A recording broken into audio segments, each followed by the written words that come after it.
morning, I'm Nick Qureshi. Thanks for joining us on the Early Rundown. Leading the news today, the government will today announce which countries are coming on and possibly off the so-called green list. It's the first major review of the international travel restrictions after calls from travel companies and airlines for the rules to be eased.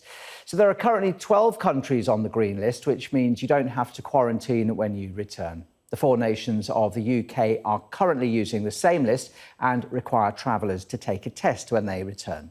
Thousands of tourists have already travelled to the most popular destinations, including Portugal, Iceland and Gibraltar.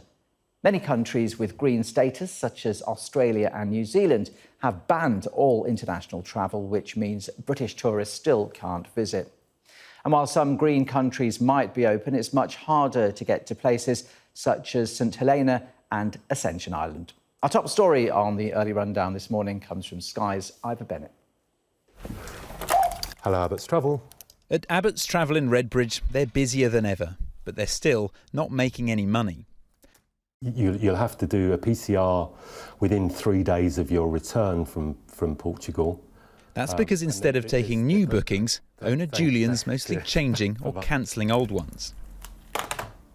Day to day, it's a nightmare, you know, with the red, the orange, the green. If I'd had my way, I think it would have been red throughout until there's more clarity. The uncertainty over which destinations will go where in the revised travel traffic light list means customers and agents are hedging their bets. So that people can secure a holiday in, say, July or August. We're actually booking 3 or 4 different destinations under our atoll and holding them for as long as possible without actually having to take money from the client, so that they're not financially committed.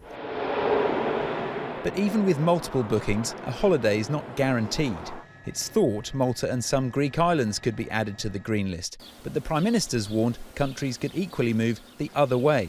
Anxious times then for anyone hoping to travel. I've been on tenterhooks sort of the last couple of weeks, really, just waiting. Justine's hoping Cyprus turns green in time for her wedding there next month. We already put it on hold for 1 year. We just really want to get married now and get out there if we possibly can. We'll face, the tests and isolation if we have to when we get back. Portugal is the only major tourist destination currently on the green list after restrictions lifted last month. Travellers don't have to self-isolate on return, but they must all take a COVID test. Industry experts fear that if the green list does expand, the testing system will be overwhelmed.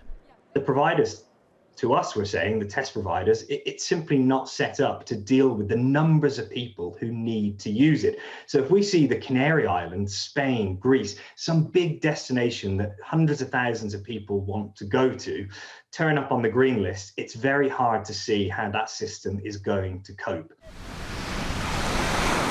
Demand is certainly there, but will there be destinations to match? Depending on where you want to go, a foreign holiday may still be very far away. Ivor Bennett, Sky News. Also this morning, the Prime Minister